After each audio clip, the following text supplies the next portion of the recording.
இப்போ நம்ம பார்த்தீங்கன்னா, ஒவ்வொரு ஜீவராசியாகட்டும், தேவர்கள், மூவர்கள் யாரா இருந்தாலும், சிவபெருமான வழிபாடு பண்ணி தான் அவங்களோட பிரச்சனைய சரி பண்ணியிருக்கிறாங்க. ஆனா, அப்பேற்பட்ட சிவபெருமானோட பிரம்மகத்தியவே போக்குனது வந்து அங்காள பரமேஸ்வரி தான். அம்பாள் தான். அம்பாள் தான் சிவனோட பிரச்சனைய தீர்த்தவோ. அப்படி இருக்கும்போது அம்பாள் வந்து ஆவேசமா ஆயி, சுத்தி பேய் பூதங்களோட கத்தி ஆர்ப்பரிச்சு ஆடுறா. ஆடிக்கிட்டே இருக்கும்போது அம்பாளுக்கு வந்து எப்படி சாந்தம் ஆக்குறதுன்னு யாருக்குமே தெரியல. அப்ப தேவர் மூவர்கள் எல்லாரும் என்ன பண்றாங்க, எல்லாரும் ஒன்று திரண்டு பச்சை மரத்து இலுப்ப மரத்துல அம்பாளுக்கு வந்து தேர் செஞ்சு, அதாவது மலையனூர் தேர் பார்த்தீங்கன்னா, பாடத்தேர்ன்னு சொல்லுவாங்க. இப்போ ஒரு மனுஷன் இறந்துட்டா, எப்படி ஒரே நாள்ல பாட செஞ்சு, அது ஒரே நாள்ல முடிப்பாங்களோ, அதே மாரி ஒரு நாள்ல செய்யக்கூடிய தேர். மத்த கோவிலுங்கலாம் போய் பார்த்தீங்கன்னா, தேருன்னு ஒரு இடத்துல நிக்கும். அத அந்த நாள்ல அலங்காரம் பண்ணி, அம்பாள் புறப்பாடோ, சுவாமி புறப்பாடோ அதுல வப்பாங்க.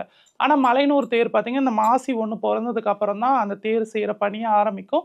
அது முடிஞ்சதுக்கு அப்புறம் திரும்ப அந்த தேர எல்லாம் கலைச்சு எடுத்து வச்சுருவாங்க. அந்த மாரி அந்த தேர் ஒண்ணு உண்டு பண்ணி, அதுல தேவர்கள் எல்லாரையும் அம்பாள அமர வச்சு, அந்த தேர்ல இழுக்கும்போது, அம்பாள் வந்து சாந்தமாயி, மலையூர் சேத்திரத்துல ஆலயம் கொண்டு அமரறா. அப்படிதான் வந்து ஐதீகம் இருக்கு.